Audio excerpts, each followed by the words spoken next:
کرنا چاہتا ہوں زبیدہ کی ایک اچھی بات سنیے. اے میری ماں بہنوں، میں جانتا ہوں آپ بڑی مصروفیت کے شکار ہیں، آپ مصروف رہا کرتی ہیں، آپ بہت بیزی رہا کرتی ہیں. میں نے دیکھا بیزی تو اتنا ہے کہ جلسے کے آپ عرس کے جلسے میں آپ آ جاتی ہیں، آپ مزارات پر حاضری دینے آ جاتی ہیں، میلے میں گھومنے کے لیے آ جاتی ہیں. اتنی فرصت اگر آپ کو ہو گئی ہے تو کیا قرآن کی تلاوت کی فرصت نہیں ملتی؟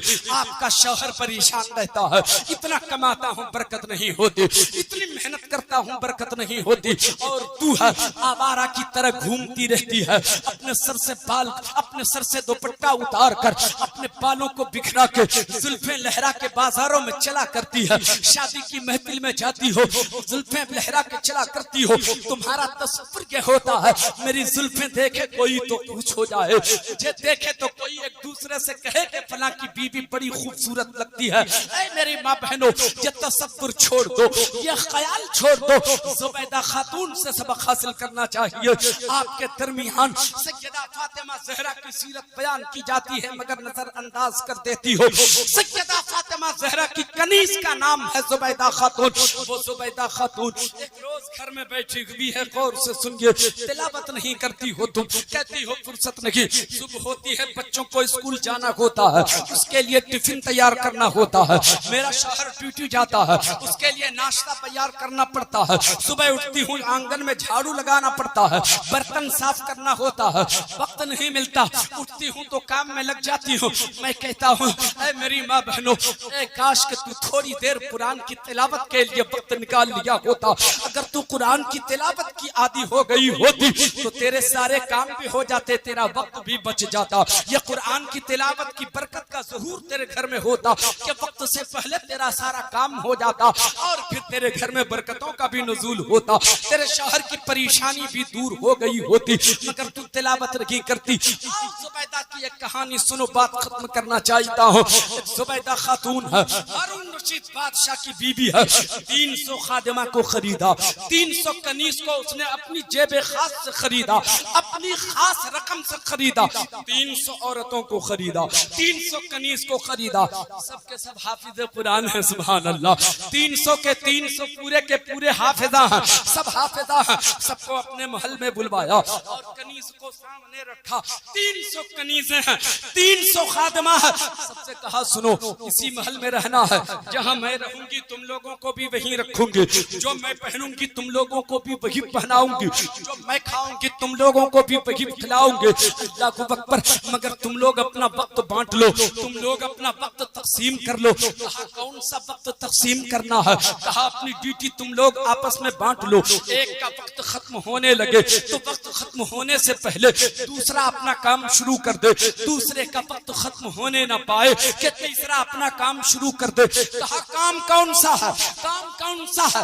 زبیدہ کہتی ہے کام صرف اتنا ہے کہ میرے اس محل میں ایک انسان ایک قرآن کی تلاوت کرے، اور جب اس کا وقت ہونے پہ آئے تو دوسرا قرآن کی تلاوت شروع کر دے. ایک لمحہ کے لیے میرے گھر میں قرآن کی تلاوت بند نہیں ہونا چاہیے، بند نہیں ہونا چاہیے. اے میری ماں اور بہنوں، کہاں ہو آپ کے پاس اتنی تو دولت بھی نہیں ہے کہ کنیز خرید کے لاؤ، خادمہ کو خرید کے لاؤ، اسے آپ تنخواہ دو اور قرآن کی تلاوت کرواؤ. خود ہی قرآن کی تلاوت کرو، تیرے گھر میں برکتوں کا نزول ہوگا. درود شریف پڑھیں، اللہم صلی علی سیدنا و مولانا محمد و علی آلہ وسلم، مولانا محمد بارک وسلم. صلو علیہ الصلاۃ والسلام علیک یا رسول اللہ. توجہ ہے آپ کی؟ 2-4 منٹ اور سنیں گے کیا؟ حضرت بولیے. ایک بار اور محبت سے بولیں یا رسول اللہ.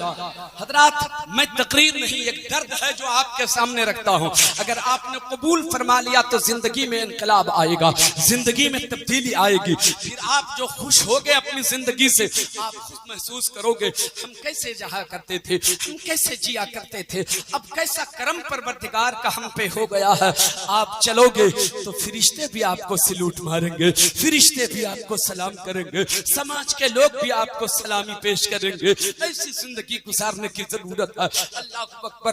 زبیدہ خاتون کی ایک اور بات مجھے یاد آ گئی ہے, 1 منٹ میں اسے بھی سنا دیتا ہوں. ماں بہنوں جہاں بھی ہو آپ وہیں سے میری باتوں کو سننا. اپنے سر کو دوپٹے سے خالی مت رکھنا, اپنے سر سے دوپٹہ اترنے نہ دینا. تم کسی کی امانت ہو, تم اپنے شوہر کی امانت ہو, اس امانت میں خیانت نہ کرنا. تیرا حسن تیرے شوہر کے لیے ہے, تیری خوبصورتی تیرے شوہر کے لیے ہے. جتنا دکھاوا کرنا ہو, جتنا بننا سنورنا ہو, صرف اپنے شوہر کے سامنے بنا سنورا کرو. اپنا حسن ظاہر کیا کرو تو اپنے شوہر کے سامنے, تاکہ تیرا شوہر تجھے دیکھے اور گناہوں سے وہ محفوظ رہے. اللہ اکبر. زبیدہ خاتون ایک روز اپنے گھر میں بیٹھی ہوئی تھی. اچانک شام کو ہارون رشید گھر میں داخل ہوتے ہیں. جب آئے گھر میں داخل ہوئے, دیکھا کہ زبیدہ کے سر میں دوپٹہ بندھا ہوا ہے, دوپٹہ بندھا ہوا ہے. زبیدہ خاتون کے اس انداز کو دیکھا جب ہارون رشید نے کہا, زبیدہ سر سے دوپٹہ اتارو. تم نے دوپٹہ کیوں باندھ رکھا ہے؟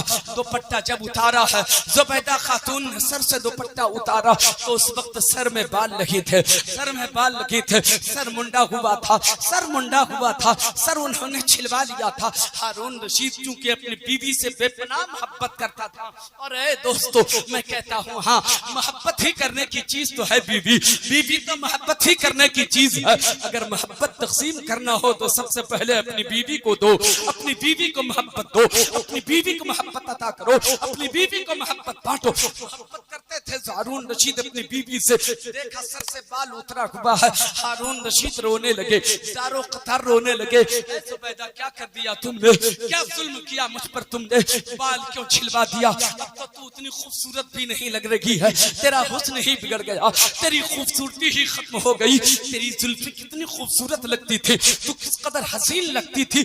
اے زبیدہ کیوں تم نے اپنا سر منڈا لیا, کیوں اپنے سر کے بال کو اتروا لیا؟ زبیدہ خاتون بھی رو رہی تھی, مگر روتے روتے اس نے کہا, اے ہارون رشید میری بات تو پہلے سنو, اب رونا بند کرو. کہا جلدی بولو, دل ڈوبا جا رہا ہے. زبیدہ کہتی ہے, میرے شوہر آپ سنی باتیں سنو. میں غسل کر کے اپنے چھت پر چلی گئی تھی تاکہ بالوں کو سکھایا جائے. بالوں کو سکھانے کے لیے میں اپنے مکان کی چھت پہ گئی, بیٹھ کر بالوں کو سکھا رکھی تھی. سر سے دوپٹہ اتار دیا تھا, سر کو بالوں کو چھپانے کے لیے, چھپانے کے بجائے میں کھول کر دوپٹہ ہٹا کر اپنے بالوں کو سکھا رکھی تھی دھوپ میں. اچانک میں نے محسوس کیا میرے پیچھے کوئی ہے. جب پلٹ کے میں نے دیکھا میرے پیچھے ایک نوجوان کھڑا تھا اور میرے بالوں کی طرف دیکھ رہا تھا, میرے بالوں کی طرف دیکھ رہا تھا, میری زلفوں کی طرف جھانک رہا تھا. اتنے میں اپنے چھت سے نیچے اتر گئی. نیچے اترتے ہی اپنے سارے بال سر سے اتروا دیا. کہا کیوں اتار دیا؟ کہا اپنے بالوں کو اس لیے میں نے اتار دیا کہ جن بالوں پہ غیر محرم کی نظر لگ گئی ہو اب وہ میرے شوہر کے قابل نہیں رہا, اب وہ میرے شوہر کے قابل نہیں. حضرات میری ماں بہنوں, تم ذرا غور تو کرو, تیرے حسن کا حقدار کون ہے, تیری خوبصورتی کے نظارے کا حقدار کون ہے؟ اپنے آپ کو بدلنے کی ضرورت ہے. اگر تم نے بدل دیا تو تیرا گھر جنت نما ہو جائے گا. بات میں ختم کر رہا ہوں. کثرت مال کی طلب نے انسان کو ہلاک کر دیا. انسان دولت پاتا ہے گناہوں کا عادی ہوتا ہے. میں کہتا ہوں, ایسا نہیں کہتا ہوں کہ دولت نہ کماؤ, نہیں کہتا ہوں کہ دولت جمع نہ کرو. میں کہتا ہوں ہاں دولت جمع کرو, ہاں سرمایہ جمع کرو, ہاں پونجی جمع کرو, ہاں دولت خوب کماؤ, مگر دولت کماؤ اللہ کی رضا کے لیے, اللہ کی خوشنودی حاصل کرنے کے لیے. گناہوں کو خریدنے کی ضرورت نہیں ہے, بلکہ دولت کو کما کر کے اللہ کی رحمتوں کو اپنے دامن میں سمیٹنے کی ضرورت ہے. اللہ کی رضا کے خاطر راہ خدا میں خرچ کرنے کی ضرورت ہے. میں بات ختم کرتا ہوں. دولت کو خدا کی راہ میں خرچ کر کے اللہ و رسول کی رضا کیسے حاصل کی جاتی ہے؟ 2 منٹ کی گفتگو سنیے اور آپ کا خادم رخصت ہوتا ہے. سرکار عثمان غنی, توجہ ہے, کتنے لوگ سن رہے ہاتھ اٹھا کر بتائیں. سرکار عثمان غنی مدینہ شریف سے چند دنوں کے لیے باہر تشریف لے جاتے ہیں اور جب 4-5 دنوں کے بعد آپ مدینہ شریف تشریف لاتے ہیں، جیسے ہی مدینہ میں قدم رکھا ہے عثمان غنی نے، کیا دیکھتے ہیں؟ اذان ہو گئی۔ جیسے ہی اذان ہوتی ہے عثمان غنی اپنے گھر جانے کے بجائے سیدھے مسجد نبوی تشریف لے جاتے ہیں، نماز ادا کرنے کے لیے مسجد نبوی تشریف لے گئے۔ جب پہنچے مسجد نبوی تو وقت جماعت کا ہو چکا تھا، میرے آقا مصلی امامت پر تشریف لے جا چکے تھے۔ 5 دنوں سے مدینے کی غیر حاضری، 5 دنوں سے وہ مدینے سے دور تھے، 5 دنوں کے بعد آئے تھے۔ کیا منظر رہا ہوگا، کیا وقت رہا ہوگا، کیا کیفیت ہو رہی ہوگی عثمان غنی کی۔ میرے مصطفیٰ جب مصلی امامت پر تشریف لے گئے تب تک حضرت عثمان غنی پہنچ گئے۔ جب پہنچے تو سامنے مصطفیٰ جان رحمت ہے، ایسا محسوس ہوتا تھا اندر اندر ایک بار مصطفیٰ اپنوں سے آقا پہ زیارت نہیں کی تھی، کی زیارت کا شرف حاصل کی جاتی ہے۔ مصطفیٰ جان رحمت نے سلام پھیرا، جیسے کہ ایک طرف سلام پھیرا عثمان غنی کی نظر مصطفیٰ کے جلوے جہاں آرا پہ پڑ جاتی ہے، چہرے نور پہ نظر پڑتی ہے، آنکھوں کی پیاس بجھ جاتی ہے، مگر مصطفیٰ نے جو ہی کہا تھا السلام علیکم ورحمت اللہ، اللہ اکبر، باتوں میں تھوڑی کمزوری ہو رہی تھی، باتوں میں نقاہت کے آثار نمایاں تھے۔ عثمان غنی نے مکمل نماز ہوتی ہے، سلام پھیرنے کے بعد دعا ختم ہوتی ہے، عثمان غنی وہاں سے بے چینی کے ساتھ نکلے، ساتھ ساتھ حضرت بلال کا ہاتھ بھی پکڑا اور کچھ دور لے جا کے پوچھتے ہیں حضرت بلال سے عثمان غنی، اے بلال بتاؤ مصطفیٰ کو کیا ہو گیا، آقا کو کیا تکلیف ہو گئی، آقا کو کیا اذیت ہو گئی، آقا کی باتوں میں کمزوری ہے، آقا کی باتوں میں نقاہت کا اثر واضح ہو رہا ہے، آقا کی باتوں میں تھوڑی کمزوری نظر آ رہی ہے، آخر معاملہ کیا ہے، کہیں تکلیف تو نہیں ہو گئی آقا کو۔ حضرت بلال عرض کرتے ہیں عثمان مجھ سے کیا پوچھتے ہو، مصطفیٰ کے گھر جا کے معلوم کر لو، آقا کے گھر جا کے پتا کر لو۔ عثمان غنی دوڑے دوڑے مصطفیٰ کے گھر تشریف لے جاتے ہیں، دروازے پہ دستک دی، کون؟ جواب ملتا ہے میں آقا کا غلام عثمان بول رہا ہوں۔ ہاں عثمان بولو کیا بات ہے؟ امی عائشہ فرماتی ہیں ہاں عثمان بولو کیا بات ہے؟ اللہ اکبر۔ عثمان غنی عرض کرتے ہیں امی عائشہ بتائیے آقا کی باتوں میں کمزوری کیوں ہے، باتوں میں کمزوری کیوں ہے؟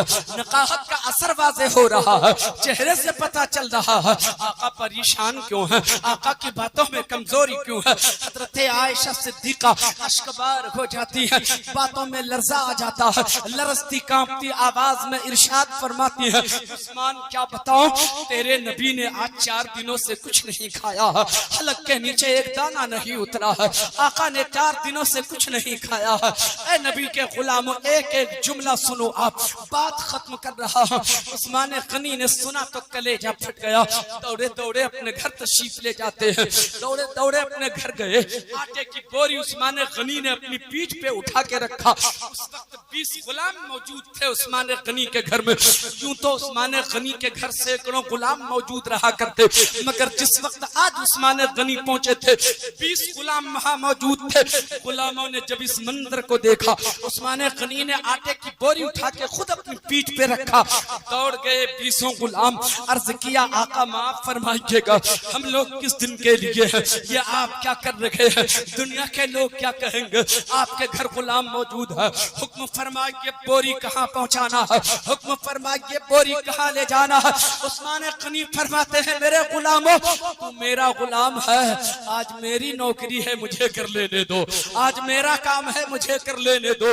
عثمان غنی آٹے کی بوری لے کر پہنچتے ہیں مصطفیٰ جان رحمت کے گھر، بات ختم ہو رہا ہو، چند جملے ہیں، اسے اس کان سے مت سننا، دل کے کان سے سننا تو بات سمجھ میں آئے گی۔ عثمان غنی پہنچتے ہیں مصطفیٰ کے گھر، عثمان غنی فرماتے ہیں امی عائشہ آپ پردے میں چلی جائیں، سیدہ عائشہ پردے میں چلی جاتی ہیں۔ عثمان غنی نے پہلے صفائی کی، آپ نے پہلے جھاڑو لگائے، آپ نے صفائی کی، آٹا گوندھا اور اس کے بعد پھر آگ جلانا شروع کیا، آپ نے سالن تیار کیا، اب چولہا پھونکنا شروع کیا۔ سیدہ عائشہ فرماتی ہیں میں پردے کی اوٹ سے جھانک کر دیکھ رہی تھی، جب عثمان غنی چولہا پھونک رہے تھے نا تو آپ کی داڑھی مبارک سے دھواں نکل رہا تھا، آپ کا چہرہ سرخ ہو گیا تھا، آپ کی آنکھوں سے پانی نکل رہا تھا، دھواں اتنا پریشان کر رہا تھا کہ آپ کی آنکھیں اشکبار تھے۔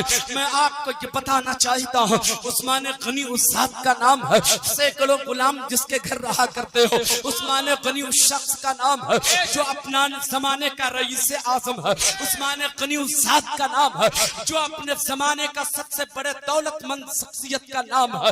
آج وہی عثمان غنی مصطفیٰ کے گھر چولہا جلا رہے ہیں، مصطفیٰ کے گھر جھاڑو لگا رہے ہیں، مصطفیٰ کے گھر صفائی کر رہے ہیں۔ وہ عثمان غنی جس نے کبھی اپنے گھر روٹی نہ بنائی ہوگی آج مصطفیٰ کے گھر روٹی بنا رہے ہیں، آج مصطفیٰ کے گھر چولہا پھونک رہے ہیں۔ اللہ اکبر، کیسی غلامی کا انداز ہے، غلامی کا انداز کیسا ہے، ذرا سوچ کے دیکھو کیا کمی تھی عثمان غنی کے پاس، مگر مصطفیٰ کی غلامی کر رہے ہیں تو اس انداز سے آپ نے سالن تیار کیا، روٹیاں تیار کیا، اور اس کے بعد آپ چلے مسجد نبی پہنچے۔ عرض کرتے ہیں جا کر بندہ نواز تھوڑی دیر کے لیے گھر تشریف لے جاتے، میرے آقا سمجھ جاتے ہیں عثمان غنی نے کیا کہا، چلے میرے مصطفیٰ اپنے درو دولت پہ آتے ہیں، کاشانِ نبوت پہ پہنچتے ہیں۔ عثمان غنی نے دسترخوان سجایا، روٹیاں اور سالن رکھ دیا، عرض کرتے ہیں بندہ نواز تناول فرما لیا جائے۔ میرے آقا نے روٹی کا پہلا ٹکڑا اٹھایا اور لقمہ حلق کے نیچے جیسے کہ ڈالا، مصطفیٰ بھی اشکبار ہو جاتے ہیں، سیدہ عائشہ کی بھی چیخیں نکل جاتی ہیں، عثمان غنی بھی زاروں کا تھار رونے لگتے ہیں۔ پہلا لقمہ مصطفیٰ نے اپنے حلق کے نیچے اتارنا کی چاہا تھا، عثمان غنی کی آنکھیں اشکبار، رو رہے ہیں دہاڑے مار کر۔ اس وقت 600 دینار عثمان غنی کی جیب میں، اس وقت 600 دینار نکالا، دسترخوان پر رکھا عثمان غنی نے، عرض کیا بندہ نواز یا رسول اللہ اسے بھی قبول فرما لیا جائے۔ میرے آقا ارشاد فرماتے ہیں عثمان اس کی ضرورت کیا ہے، عثمان اس کی ضرورت کیا ہے، عثمان اس کی ضرورت کیا ہے۔ عثمان غنی عرض کرتے ہیں یا رسول اللہ ایسی دولت کو آگ لگا دوں گا جو مصطفیٰ کے کام نہ آئے، جو مصطفیٰ کے کام نہ آئے۔ لاجواب نعرے تکبیر، نعرے رسالت، مسلک اعلی حضرت، عظمت مصطفیٰ، مقام صحابہ۔ ایسی دولت کو آگ لگا دوں گا جو مصطفیٰ کے کام نہ آئے۔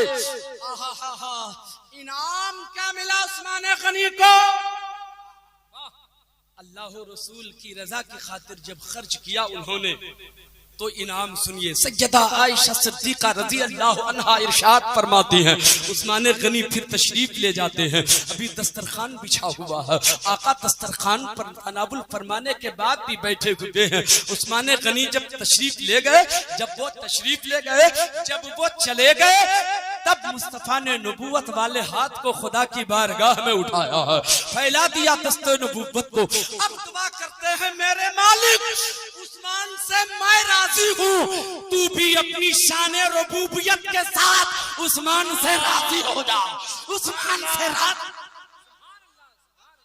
دوست اور بزرگوں، جس کی رضا کے لیے مصطفیٰ دعا فرما دے، بتاؤ پھر اسے کون سی دولت کی کمی ہوگی۔ ایسے کام آپ بھی کرو جس کی وجہ سے مصطفیٰ جان رحمت خوش ہو جائیں تو آپ کے لیے بھی آقا دعا فرما دیں۔ میرے دوستو، دولت کے چکر میں گناہ کرنے کی ضرورت نہیں، دولت کما کر خدا کی رضا حاصل کرنے کی ضرورت ہے۔ آپ سے میں امتحان لے لینا چاہتا ہوں ایک لفظ کہہ کے،